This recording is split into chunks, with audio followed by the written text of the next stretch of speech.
Okay, so if there's anyone new to this channel or just watch this for the first time, whenever I review something overly geeky, like something based on a comic book property, or something Star Wars related, or a book series or something like that, I generally give my overall thoughts at the beginning, and then I have a big spoiler section, and there are a couple break periods in between that, and then I wrap things up at the end. So, just so we're clear there. Alright, my overall thoughts on the first two episodes of WandaVision, I'm going to be giving this a grade of a B. Overall, I think there's some really good points in here. I think the action is really good. The writing is spot on and funny. It is almost direct sort of homage to those early sitcoms. And in particular, it's Bewitched. A lot of Bewitched influence in this. And yeah, it is really well done. The only thing is, sometimes it comes across as being a little too spot on. Like, they're trying kind of too hard, and they are laying in some things, progressing to something, and that is nice, but if you're not entirely familiar with the property, I don't know if this would be a good jumping on point. It's just, it's going to start throwing you for a curve, and you're going to be left kind of confused as to why is everyone's acting this way, and just, again, it might be a little off-putting for some people, but it is a good send-up of that stuff, but if you're not entirely familiar with the material in general, it's going to be kind of confusing for you, so that's why I'm giving it a B. Let's test my new Happy Meal Workshop thinking cap. Cool, Ronald. Think about your favorite Happy Meal and it'll appear. It worked. Two? One's for you. Thanks. Now let's make them disappear. What incredible force is bringing 8 of the greatest superheroes together? McDonald's in the Marvel Superheroes Happy Meal. It's action-packed with toys like the Thing in His Tank or the electrifying Storm. One crime-fighting character in every Happy Meal you buy. Hey guys, how about some burgers to go? Okay, again, this is the spoiler section, so pretty much spoilers until the next break point. Alright? Okay, so yeah, basically this is the first two episodes. They released two at the first bit here. I think it's just going to be one episode from here on out. It's not going to be a weekly review, just so you're aware. I'll review the whole series, I guess, overall. I don't know if they're going to do seasons after this, but yeah. Anyway, so basically what's going on is it's playing out like I said, it's an old-timey sitcom. In particular, this is really playing out a lot like Bewitched. Like, the first episode is a little more kind of Ozzie and Harriet, Leave It to Beaver, home scenario stuff, but they do layer in the idea of both Wanda and Vision concealing that they're superpowered beings, and that Vision's a robot. Vision adopts the human guys, and they still call him Vision, so it's one of those, they just sort of accept that that's his name. And he works at a computer place where they sell computer things for productivity, and his job is just this vague, obsequious thing that no one can completely describe. And Wanda still uses her abilities at home, even though she's not supposed to draw much attention to herself. And kind of from that, they even do the episode in the proper aspect ratio for a CRT TV. And the first episode revolves around, they realize there's this date with a heart on it, and Wanda first thinks it's their anniversary, but in reality it's that they're supposed to entertain Vision's boss and his wife for dinner. And there's some humor, and of course wacky shenanigans ensue there. The second episode revolves around them working on a talent show, but also having to deal with something spooking them out of bed early in the night, if that makes any sense, the previous night. And on top of that, Vision pays a visit to the neighborhood watch, and he buddies up to everyone there while Wanda is meeting with, like, I can't remember what they're called, but it's like a homeowners association, and they're plotting this talent show to raise money for the local elementary school in Westview. And Vision and Wanda's act as this magic show, and Vision is buddied up to some of the neighborhood watch guys, and one of them gets on a stick of gum, and the gum winds up gumming up Vision's gears, quite literally. And because he's starting to act really drunk and bobbling around, and Wanda has to use her abilities to help with the magic act so that everything can go smoothly. And, set it up so that if Vision accidentally uses his powers, that there's some sort of, oh, look, Vision's flying, but wait, see, there was a rope there the whole time, or, oh, Vision managed to pass a hat through his entire body, and there's mirrors suddenly appear. That's how they did it, even though that's not really how mirrors are supposed to work. And of course it goes over well.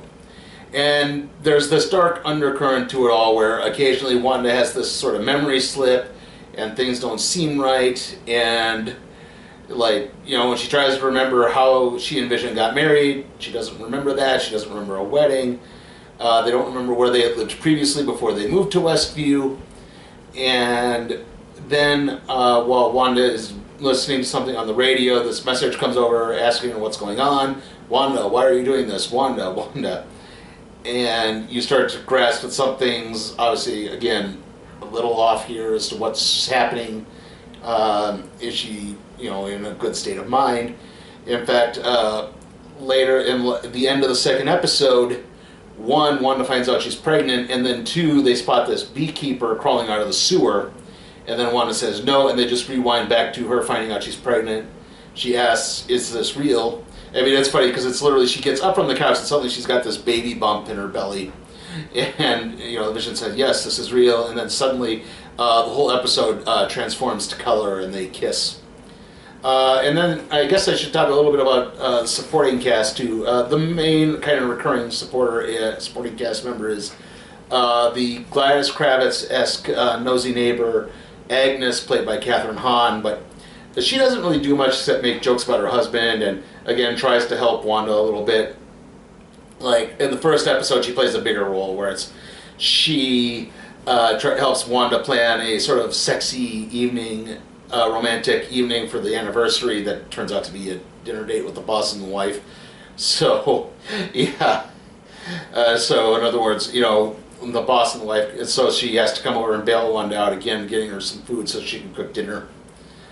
And then she pops up in the second episode to lend them a pet rabbit for the magic act. So there's a little bit there too. Like I said in my previous bit, overall, I think it is really good. It is a really spot on send up of those old sitcoms. Like I said, in particular, Bewitched. I mean, the second episode they even do the animated Bewitched opening. So. It really is spot on. It really does evoke a lot of those memories of watching that show. Certainly better than trying to watch it now because the only episodes of Bewitched are the colorized ones. Like, not the colored episodes of Bewitched. I'm not talking about that. When they show the black and white ones, the original, those were colorized. They did that in the early 2000s for some reason, and I don't really understand why. Like, it's just, I like the black and white ones. Black and white ones are fine. I don't know why and like I remember looking a few weeks ago, and like the pilot episode of Bewitched was up on YouTube on like I think it was a Screen Gems channel or something to that effect. And again, it was colorized. I was like, well, I don't want to watch it colorized. I want to watch the original. Yeah, so why not just have that up? Anyway, so yeah, like this really did feel that way, especially, and then, like I said, it transforms into color when Wanda finds out she's pregnant.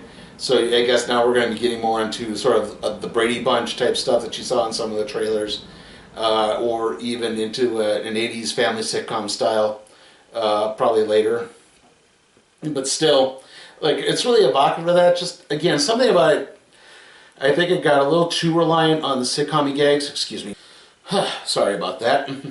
Like I said, I think it got a little too overly reliant on these sitcom gags. And, they're trying to world build a little bit, but it's played really subtle, and I don't know really where they're going with it.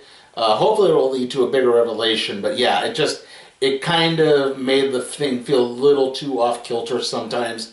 Like, we're trying to do this, but then we're throwing this little underbit into it, and it's not quite gelling on point. Like, I get what they're trying to do, but hopefully it'll work more as more episodes come out. Challenge your imagination to come alive and to battle with the creatures of Dungeons and Dragons.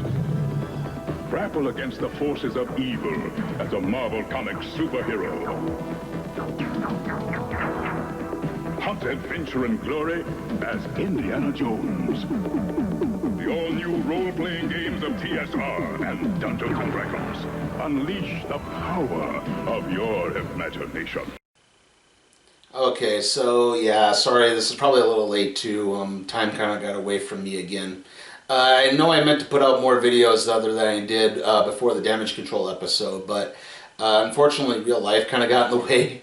And I don't mean the big real life thing that happened last week. Also, my cat, Sparrow, had to have an abscess removed from one of her anal glands, and so she was in a lot of pain initially. She's better now, but she had to wear an Elizabethan collar for a week. And yeah, so that kind of took up a lot of time too. And, you know, again, like, time got away from me. Hopefully I'll be able to come up with a couple other things here and there. The next movie review is going to be Malcolm and Marie. I will review WandaVision once the whole thing is completed. I hesitate to call it season 1 here because I think it's just meant to be a mini-series. But yeah. Also around that time will probably be the Royal Rumble review and the Random Trade review on Hip Hop Family Tree Volume 1. See you all next time.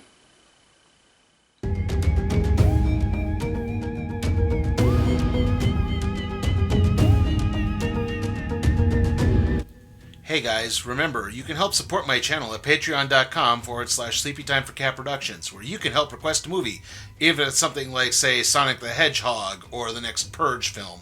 I'll review it.